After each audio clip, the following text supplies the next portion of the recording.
Welcome to examination hub. So यहाँ पे जो है आज हम बहुत ही बेहतरीन क्लासेस करने वाले हैं। सो गाइज यहाँ पे जो है 2 दिन से आपकी क्लासेस नहीं आई एसएससी जीडी जीके जिसकी। वो क्यों नहीं आई? क्योंकि आप उस वाली वीडियो देखी होगी ना, तो उसमें थोड़ी वॉइस प्रॉब्लम थी, ठीक है। तो उस वजह से उसको हमने क्लियर किया है। अब कोई भी वॉइस प्रॉब्लम्स यहाँ पे नहीं होगी, बिल्कुल बहुत ही बेहतरीन एंड बहुत ही बेस्ट तरीके से जो है कंटिन्यू हमारी क्लासेस रहेगी। ध्यान से देखिए, ये जो है एसएससीडी कांस्टेबल 2024 और 25 क्लास, ये जो क्लास है जो 1 है वो यहाँ पर जो है आपकी बनी हुई है। जिस फ्रेंड्स ने क्लास 1 नहीं देखी है तो आप वो भी देख सकते हैं। क्लास 2 हम आपको कराएंगे बाय शिवानी सिंह, मेरे द्वारा ही कराई जा रही है। जीके जीएस पेपर में छपने वाले एमसीक्यूज है, बिल्कुल सारे जो क्वेश्चन है मैंने प्रीवियस क्वेश्चन पेपर एंड बहुत ही बेहतरीन बुक से स्पेशल लूसेंट एंड स्पडी और यहाँ पे कह सकते हैं घटना चक्र, ठीक है। इन 3 बुक से मैंने जो है अलग अलग क्वेश्चन को यहाँ पे जो है इंक्लूड किया है आप लोगों के लिए।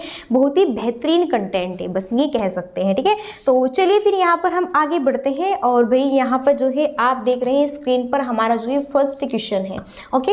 जो आप स्क्रीन पर देख रहे हैं, स्क्रीन पर यहाँ पर जो है फर्स्ट क्वेश्चन है कि द्रोणाचार्य जो पुरस्कार है ब्लैंक, ये जो है किससे संबंधित है? क्या प्रसिद्ध कारीगर से संबंधित है, खेल कूद में उत्कृष्ट प्रशिक्षक से संबंधित है, या फिर असाधारण योद्धा से संबंधित है, या फिर ये जो है प्रख्यात डॉक्टर और सर्जन से क्या है संबंधित है? तो जो ये द्रोणाचार्य पुरस्कार होता है ये किससे संबंधित है? द्रोणाचार्य जो पुरस्कार है वो क्यों दिया जाता है, किसके बेस पर दिया जाता है, क्या रीजंस होता है, क्या उद्देश्य होता है, क्या एम होता है जो कि यहाँ पे द्रोणाचार्य जो ये है पुरस्कार ये दिया जाता है, ठीक है।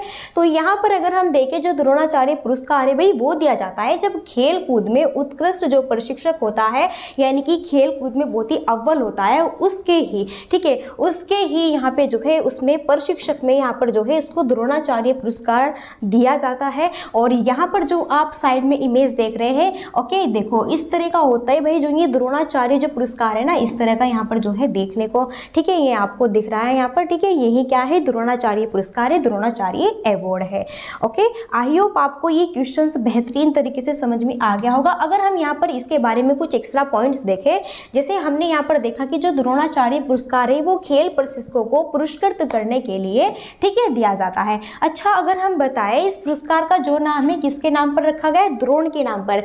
ये जो यहाँ पर आपका द्रोणाचार्य जो पुरस्कार है किसके नाम पर इसका जो है यहाँ पे नाम रखा गया? वो है द्रोण के नाम पर इसका नाम यहाँ पे रखा गया, जिन्हें अक्सर महाकाव्य महाभारत से द्रोणाचार्य या फिर गुरु द्रोण कहा जाता है, ओके। तो यहाँ पर जो है इतनी भी पॉइंट्स आपको याद रखने हैं कि किसके जो है नाम पर इनका नाम रखा गया, तो द्रोण के। ये इंपॉर्टेंट पॉइंट्स यहाँ पर आपके लिए हो सकता है एंड एक्स्ट्रा जो है नॉलेज है भाई। देखो आप कुछ भी पढ़ रहे हैं तो आपको उसके आसपास की नॉलेज होनी चाहिए, है ना, फिर हम जो है बेहतरीन तरीके से कन्वेंशंस को यहाँ पे कर लेंगे अपने, ओके। चलो यहाँ पर अगर हम सेकंड क्वेश्चन देखें, भारत के संविधान अनुच्छेद 72 है वो ब्लैंक किससे संबंधित है? भारत संविधान का अनुच्छेद है ना, जो यहाँ पर भारत का जो आर्टिकल है 72 वो किससे संबंधित है? 70 आर्टिकल से वो किससे संबंधित है? भारत सरकार के काम का संचालन, या फिर संसद की सदस्यता के लिए योग्यता, या फिर संसद का संविधान, या फिर क्षमादान देने की राष्ट्रपति की शक्ति। अगर हम यहाँ पर बात करें भारत के संविधान का जो आर्टिकल 72 है वो संबंधित है क्षमादान देने की राष्ट्रपति की शक्ति। अब ये क्या होता है बिल्कुल देखो मैं आपको बताऊंगी।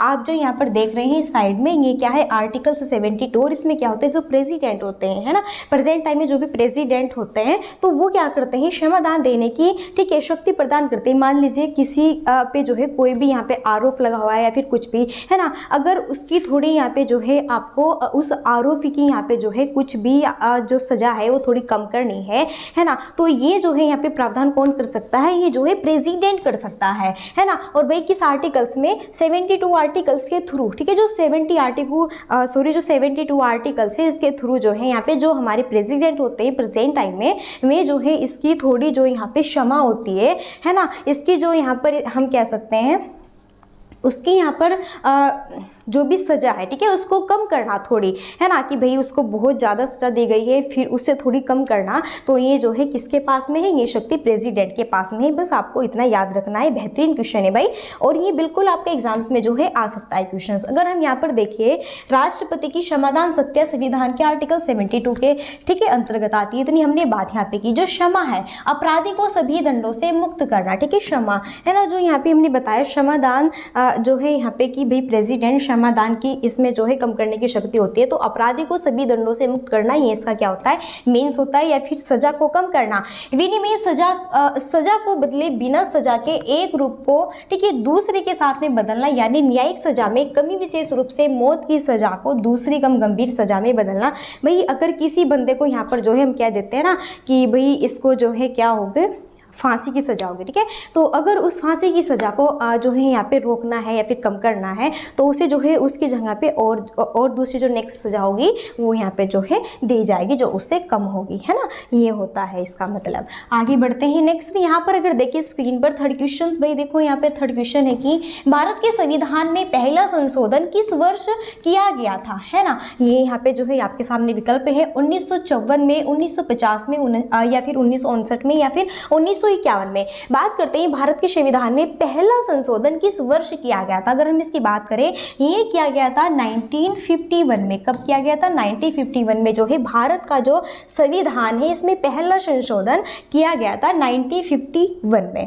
ओके, चलिए आगे यहाँ पर देखो कुछ एक्स्ट्रा पॉइंट्स इसके बारे में। संविधान में संशोधन, अगर हम इसकी बात करते हैं तो बदलती परिस्थितियों और ज़रूरतों के साथ को खुद को समायोजित करने के लिए संविधान में संशोधन का प्रावधान भी है ना। देखो भाई कि अभी जो है अगर हम पहले जो है पहले प्राचीन काल की बात करें तो उस टाइम पे कुछ और टाइम था। अगर अब हम प्रेजेंट टाइम की बात करें तो कुछ और टाइम है। अगर जो चीज़ें पहले इंक्लूड है ना, जो चीज़ें पहले इंक्लूड है और अगर हम इसे थोड़ी चेंज करना चाहते हैं या फिर अपनी अकॉर्डिंग करना चाहते हैं तो हम जो है परिस्थितियों को देखते हुए, जो बदलती हुई परिस्थिति है उसे देखते हुए जो जरूरत के साथ में खुद को भी समायोजित कर सकती है तो वो हम संविधान में संशोधन कर सकते हैं, ठीक है। ये भी यहाँ पे जो है क्लियरिटी कहा गया है, ठीक है। इतनी बात, भारतीय संविधान न तो लचीला है और न ही कठोर बल्कि दोनों का संश्लेषण है। बिल्कुल ये भी क्वेश्चन से पूछा जाता है आपका कि जो भारत का यहाँ पे संविधान है वो किस तरह का है, क्या वो कठोर है बिल्कुल, क्या वो लचीला है, या फिर यहाँ पे जो है हम कह सकते हैं किस तरह का है। तो भाई यहाँ पर जो है देखो न तो लचीला ही है और न ही कठोर है, इन दोनों का संश्लेषण है, यानी कि दोनों मिक्सुअल है। क्या है, दोनों मिक्सुअल यहाँ पर रहेगा। आगे नेक्स्ट 4 क्वेश्चन स्क्रीन पर, बड़ी संख्या में गहरी नालों या फिर खड्डों वाले क्षेत्र को आप क्या कहते हैं। वेटलैंड स्थलाकृति कहते हैं, शुष्क कहते हैं, या फिर ह्यूमस क्षेत्र कहते हैं, फिर प्रायद्वीपीय क्षेत्र कहते हैं। जो बड़ी संख्या में गहरी नाले, आपने देखा होगा कि कहीं पर जो है ना बड़ी संख्या में आपको दिखते होंगे भाई जो है कहीं पे क्या बहुत ही गहरे गहरे नाले होते हैं, ठीक है, या फिर कुछ क्या होते हैं खड्डे के तरीके के होते हैं। तो वहाँ पे उस क्षेत्र को आप क्या कहेंगे, है ना। बड़ी संख्या में आपने देखा होगा भाई गांव के आसपास ही में या फिर सिटी में कहीं पर भी देखो, कहीं पर भी हो जाता है, ठीक है। इस तरीके के जो क्षेत्र हो ना कहीं पर भी बन जाते हैं ये, है ना। बड़ी संख्या में गहरी क्या हो गए, गहरे नाले बन गए, है ना, और उनमें जो है फिर क्या होता है बड़े बड़े खड्डे बन गए। फिर जैसे बारिश होती है तो उनका पानी भरा रहता है काफ़ी दिन तक, यानी कि यहाँ पे हम कह सकते हैं ऐसा जो क्षेत्र होता है उसको हम वेटलैंड स्थलाकृति कहते हैं। क्या कहते हैं, वेटलैंड स्थलाकृति हम ऐसे क्षेत्र को जो है कहते हैं, ठीक है।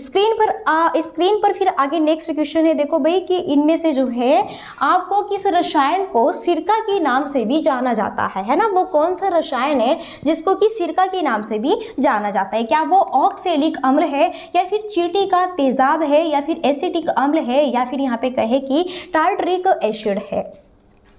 तो इनमें से किस रसायन को जो है सिरका के नाम से भी जाना जाता है, ठीक है। सिरका, है ना, आपने भी अपने घर पे जो है कभी बनाया होगा। भाई जो गांव से बिलोंग करते हैं या फिर सिटी से जिसको बनाना है तो वो सिटी में भी रह के बना सकता है, कोई डाउट्स नहीं है।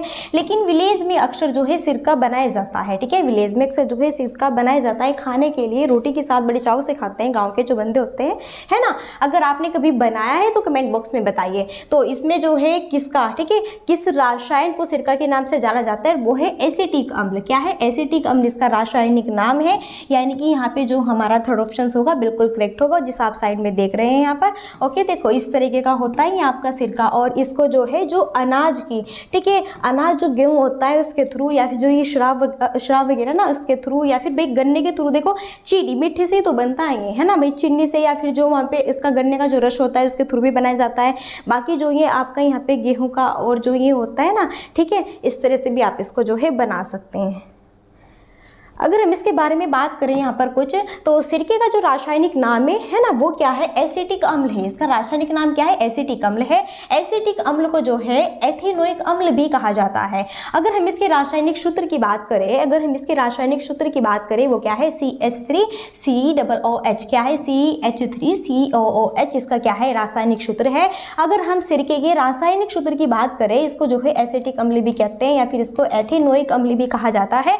अगर हम इसकी रासायनिक सूत्र की यहाँ पर बात करें तो CH3COOH इसका क्या है, रासायनिक सूत्र है। यहीं पर जो है सिरका एसिटोबैक्टीरिया परिवार से बैक्टीरिया के द्वारा इथेनॉल, अनाज और देखो शराब के किण्वन से जो है ये बनाया जाता है, जैसे मैंने बताया। और भाई यहाँ पे जो आपने गन्ना वन्ना भी देखा होगा ना, जो उसका रस निकलता है, ठीक है, उसको जो है देखो सिरका कैसे बनता है, जो ये यहाँ पे जो गन्ना होता है ना, गन्ने का जो रस होता है ना, उसके रस को जो है 1 साल तक के लिए, है ना, लगभग 1 साल तक के लिए जो है जो वो होता है ना, जो मिट्टी का घड़ा होता है ना, उसमें भर करके रख दिया जाता है। वो पूरा उसमें कीड़ी वीड़ी भी हो जाते हैं। देखो ये जो है कब बनता है, जब पूरा बिल्कुल बहुत ही कैसे हो जाता है, बिल्कुल सड़ सी जाता है, ठीक है, एक गंदी सी स्मेल से भी इसमें आती है ना। तो इस तरीके से सिरका जो होता है आपका बनता है, यानी कि उसमें कीड़े भी हो जाते हैं और फिर उसको छानते हैं, फिर फ्रेश करते हैं और फिर उसको खाते हैं। देखो भाई इस तरीके से भी जो है सिरका यहाँ पर जो है बनता है ना।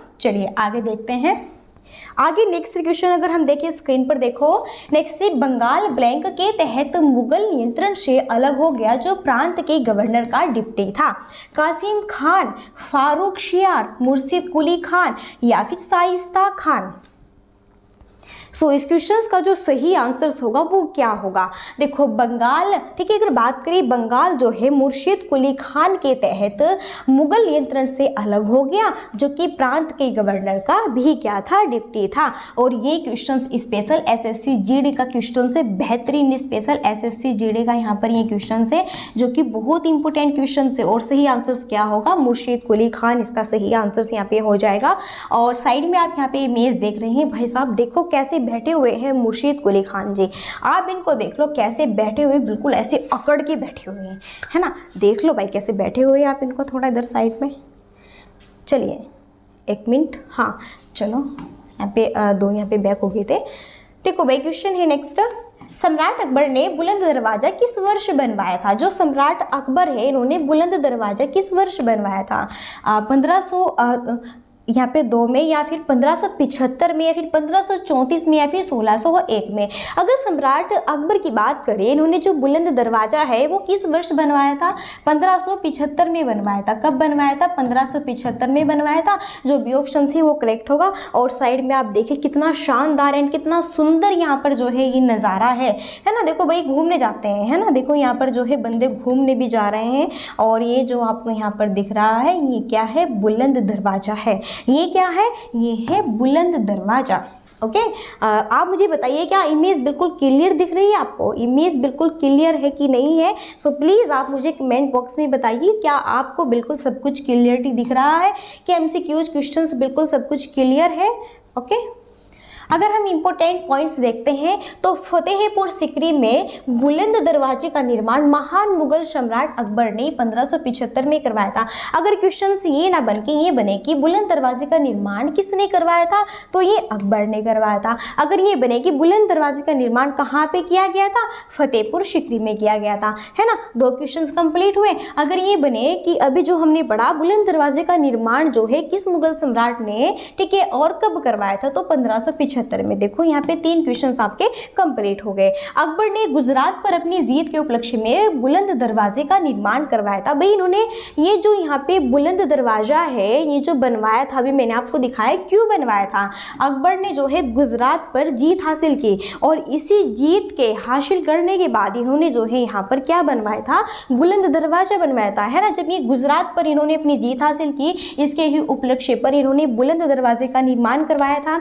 और यह है जो आपका दिख रहा है लाल और बफ बलुआ पत्थर से बना है और सफ़ेद और काले संगमरमर की नक्काशी और जड़ाई करके पूर्ण किया गया है। और जैसा आप यहाँ पर साइड में भी देख सकते हैं, अगर हम थोड़ा यहाँ पर देखें, आप साइड में यहाँ पर भी देख सकते हैं कि कितना शानदार है ना। ये देखो आपको रेड कलर का दिख रहा है, लाल कलर का, और ये देखो सफ़ेद कलर की नक्काशी कितनी बेहतरीन तरीके से जो है की गई है ना, कितनी बेहतरीन तरीके से जो है यहाँ पर की गई है ना। सब कुछ क्लियर है।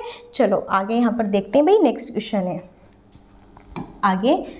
चोरी चोरा घटना आधुनिक राज्य में कब हुई थी? बेहतरीन क्वेश्चन। जो चोरी चोरा घटना है वो आधुनिक राज्य में, ठीक है, आधुनिक राज्य में हुई थी भाई। कहाँ पे हुई थी? जो चोरी चोरा जो घटना है ये बताना है कि ये जो है किस स्टेट में हुई थी। चोरी चोरा जो ये घटना है, क्या उत्तर प्रदेश में? यहाँ पर ये उत्तर होगा, क्या होगा यहाँ पर देख लीजिए आप, है ना, यहाँ पर देख लीजिए साइड में, एक मिनट देखते हैं थोड़ा।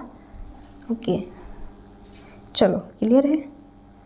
चलिए यहाँ पर देखिए, ये सही क्या बनेगा, ऐसे उत्तर प्रदेश, है ना, ये सही बनेगा इस तरीके से। यहाँ पे थोड़ा टाइपिंग में मिस्टेक है, ये उतार लिखा हुआ है, उत्तर प्रदेश नहीं उत्तर प्रदेश, ठीक है। तो चोरी चोरा घटना जो है अगर हम बात करिए आधुनिक राज्य में कहाँ पर हुई थी, तो भाई ना तो इसमें हुई थी ना इसमें, सही आंसर क्या होगा? उत्तर प्रदेश होगा। ये ऑप्शन यहाँ पे बिल्कुल करेक्ट होगा। कहाँ पर हुई थी भाई? ये हुई थी उत्तर प्रदेश में। कहाँ पर हुई थी? चोरी चोरा जो घटना है वो उत्तर प्रदेश में घटित हुई थी। ओके चलो हम इसके बारे में अगर थोड़ा यहाँ पे पॉइंट्स देखें तो चोरी चोरा जो घटना है ये जो है गोरखपुर जिले उत्तर प्रदेश के चोरी चोरा में 4 फरवरी 1922 को हुई थी। देखो अगर क्वेश्चन ये नहीं बनता, ये जो लाइन दिख रही है ना, ये लाइन इतनी बेहतरीन है कि एग्जामिनर इस लाइन से कहीं से भी आपको जो है क्वेश्चंस बना के दे सकता है एग्जाम्स में, इसलिए मैंने ये लाइंस को ही आपके लिए इंक्लूड किया हुआ है, ठीक है, इसको ही मैंने रखा है। अगर बात की जाए कि चोरी चोरा की घटना जो है उत्तर प्रदेश के किस जिले में हुई, तो गोरखपुर जिले में हुई। एक क्वेश्चन बना कि नहीं बना, बताइए आप मुझे, क्वेश्चन बना कि नहीं बना, है ना। अगर यही क्वेश्चन पूछा जाए कि चोरी चोरा की जो घटना है ना, ये किस स्टेट में हुई, उत्तर प्रदेश में हुई, 2 क्वेश्चंस कंप्लीट हुए। अगर ये बने चोरी चोरा की जो घटना है, ठीक है, ये जो है आपकी कब घटित हुई थी, तो ये 4 फरवरी 1922 को घटित हुई थी। 3 क्वेश्चंस यहाँ से कंप्लीट आपके बनते हैं। एक तो बनता है किस जिले से हुई थी, एक बनता है किस स्टेट से हुई थी, एक बनता है कि कब हुई थी। 3 क्वेश्चंस। तो बताइए आप क्या आपने यहाँ पे भाई एग्जामिनर का यहाँ पे कहते हैं ना कि क्या आपने उसका फीचर पढ़ा हुआ है कि एग्जामिनर जो है क्वेश्चंस यही बना के देख सकता है कि चोरी चोरा की घटना किस स्टेट में हुई थी? नहीं, एग्जामिनर इसमें और भी कुछ यहाँ पे बदल सकता है। वो ये भी बता सकता है कि उत्तर प्रदेश के जिले में हुई थी या फिर वो कब हुई थी। इस तरीके से भी एग्जामिनर जो है क्वेश्चंस को बना सकता है। इसलिए आपको जो है बिल्कुल अपनी जो यहाँ पे हम कह सकते हैं ना, जिसको भी जॉब लेनी होती है, ठीक है, जिसको जॉब लेनी होती है तो मेहनत जो है ऑलराउंडर करनी होती है, मेहनत ऑलराउंडर करनी होती है, ठीक है। इसी तरीके से देखो अगर आप मेरी क्लासेस को कंटिन्यू रखेंगे ना, मैंने यहाँ पे जो है मैं क्या करूँगी, एसएससी जीडी की जो मैंने आपके यहाँ पे जीके जेएस की क्लासेस भाई रखी है आप सबके लिए और मैं यहाँ पे कंटिन्यू रखूँगी, तो मैं आप सबके लिए जो क्वेश्चन लाऊंगी ना उसका देखो फालतू का तो यहाँ पे फिक्स नहीं होगा कि फालतू का कुछ भी उठा के रख दिया, नहीं, जहाँ से जो है यहाँ पे एग्जामिनर क्वेश्चन बना सकता है, जहाँ पे क्वेश्चन आने की संभावना है, बस वही मैं फैक्ट यहाँ पे इंक्लूड करूंगी जो कि आपके लिए भी इंपॉर्टेंट होगा। तो यहाँ पर अगर आपको ये पीडीएफ चाहिए तो आप टेलीग्राम को भी फटाफट ज्वाइन कर लो, तो आप जो है वहाँ पर भी पीडीएफ ले सकते हैं। ओके, ये बिल्कुल पूरी पीडीएफ आपको जो है बिल्कुल एक्स्ट्रा पॉइंट्स के थ्रू वहाँ पे मिल जाएगी। विलियम जोन्स कप निम्नलिखित में से किस खेल स्पर्धा से जो है संबंधित है? क्या यहाँ पे जो है कहे बिलियर्ड्स से, या फिर यहाँ पे कहे बास्केटबॉल, मुक्केबाजी, या फिर क्रिकेट? सो जो विलियम जोन्स है, विलियम जोन्स कप निम्नलिखित में से किस खेल या फिर स्पर्धा से क्या है संबंधित है? सो 20 क्वेश्चंस का जो है सही आंसर क्या होगा ये बताना है, ठीक है। सो इस क्वेश्चन का सही आंसर होगा ऑप्शन बी, बास्केटबॉल, ठीक है। थोड़ा हमें इसमें कंफ्यूजन है, हाँ नहीं बास्केटबॉल ही सही है, ठीक है, बास्केटबॉल ही सही है, थोड़ा हम कंफ्यूजन हो गए थे। विलियम जोन्स कप जो है इनमें से किस खेल से संबंधित है? हमने बताया बास्केटबॉल से जो है ये रिलेटेड है। और आइए इनके बारे में हम कुछ यहाँ पे एक्स्ट्रा टर्म्स भी देख लेते हैं जो कि आपके लिए काफ़ी इंपॉर्टेंट से यहाँ पर हो सकती है।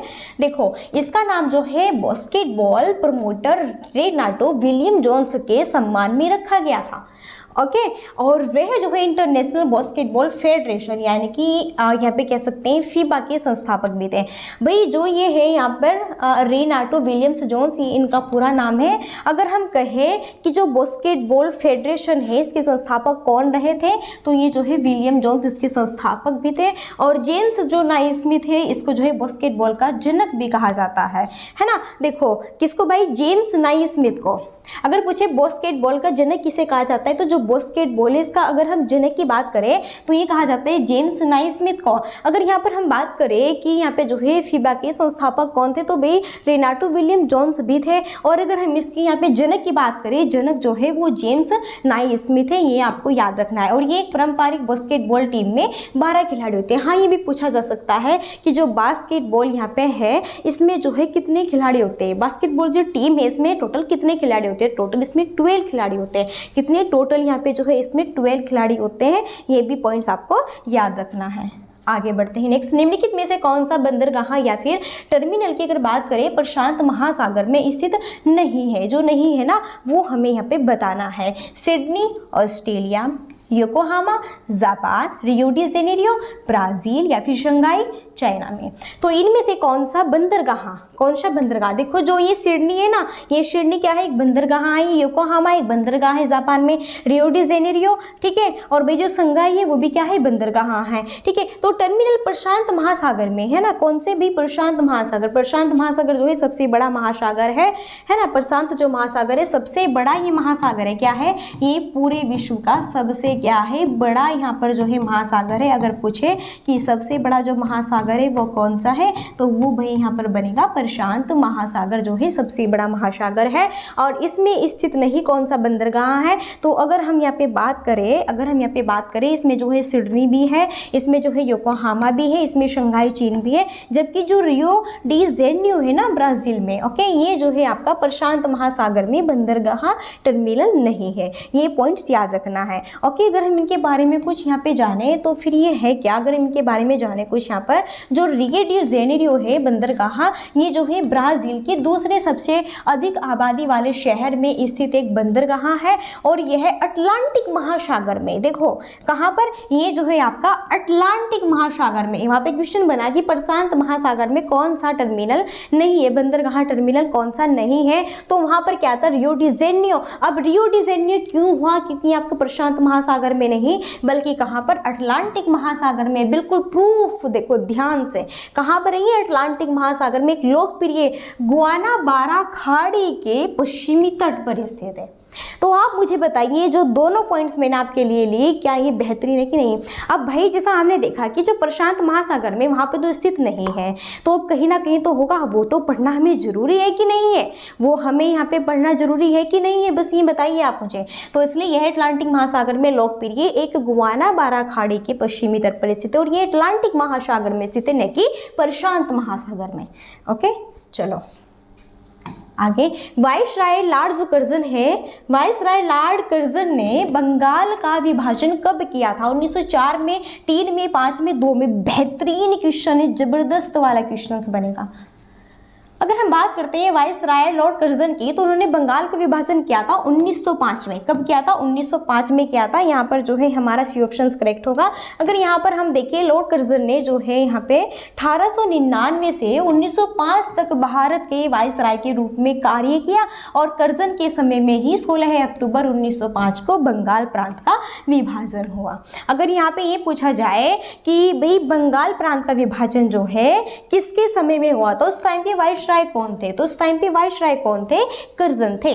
कौन थे, कर्जन थे, है कि नहीं। हमारी क्वेश्चन देखो, स्वतंत्र सेना से आजाद है, ठीक है,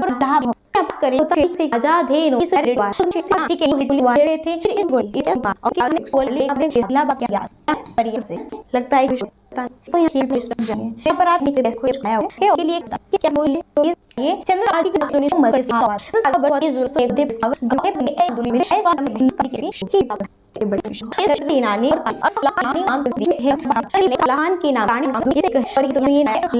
और उन्हें जो नाम के और पे आगे देख स्क्रीन पर नेक्स्ट आप दिखा है ऐसा जो कौन है सॉल्टर या फिर स्प्रेड ला लीग सेशन एसएससी जीडी क्वेश्चन है ये भी इस जीडी है जीक्यू और ये देखिए फुटबॉल से ऑप्शन होगा। थोड़ा फास्ट कर लेते हैं और क्या लगता है क्वेश्चन। सो बताइए क्या वॉइस प्रोबेबली थी अभी, प्लीज बताइए। भारत के संविधान के निम्नलिखित में से कौन सा अनुच्छेद सहकारी समिति के प्रचार से संबंधित है? 43 है, 43 बी है, 31 ए है या 50 है?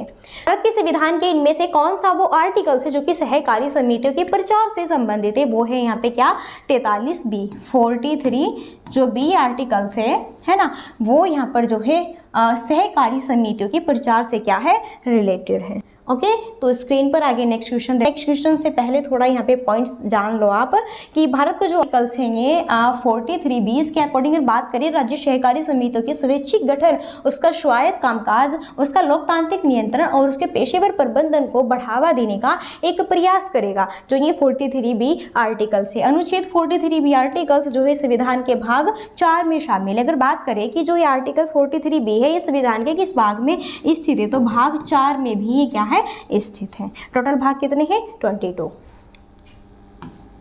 चलो बेहतरीन क्वेश्चन है। बांदीपुर राष्ट्रीय उद्यान भारत के निम्नलिखित में से किस स्टेट में स्थित है? कर्नाटक के, तमिलनाडु, ओडिशा या फिर छत्तीसगढ़? कहाँ पर स्थित है ये?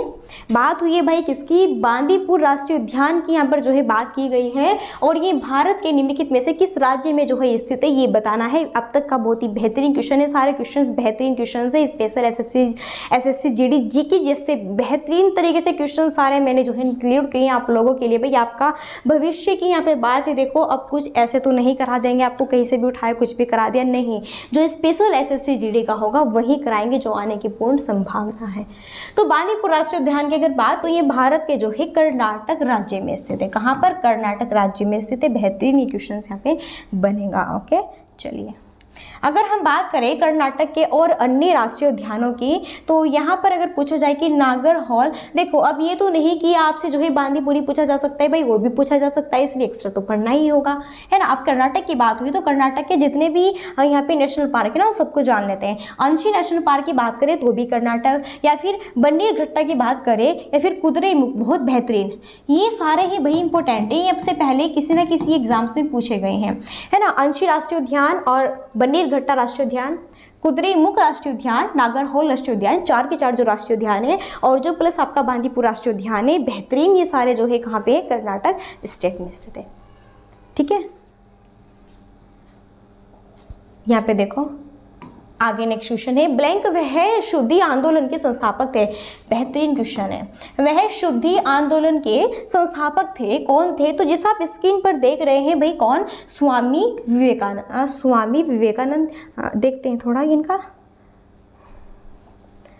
भी, इनका नाम मैं थोड़ा कंफ्यूज हो गई, इनमें स्वामी दयानंद सरस्वती और विवेकानंद दोनों नाम में थोड़ा कंफ्यूजन हूँ, शायद स्वामी विवेकानंद से ही होगा। ठीक है भैया, आप इमेज में देख के थोड़ा जो है यहाँ पे सजेशन कर लेना, ये जो है हाँ स्वामी विवेकानंद ही है। भाई मैं थोड़ा इन दोनों नाम में कंफ्यूज हो गई है, मैं कह नहीं सकती इनमें से। ठीक है, आप थोड़ा इमेज को देख करके भी ठीक है आप सजेशन कर लेना कि सही आंसर्स क्या होगा। मैं यहाँ पे थोड़ा कंफ्यूजन हूँ और ये क्वेश्चंस मैं आपको कल बता दूंगी। ठीक है, मैं इन दोनों नाम में, स्वामी जो दयानंद सरस्वती है और जो स्वामी विवेकानंद है, दोनों नाम में कंफ्यूजन, शायद यही होगा, बी ही। ठीक है, चलिए आगे स्क्रीन पर नेक्स्ट क्वेश्चन है। अगर बात करें 86वां जो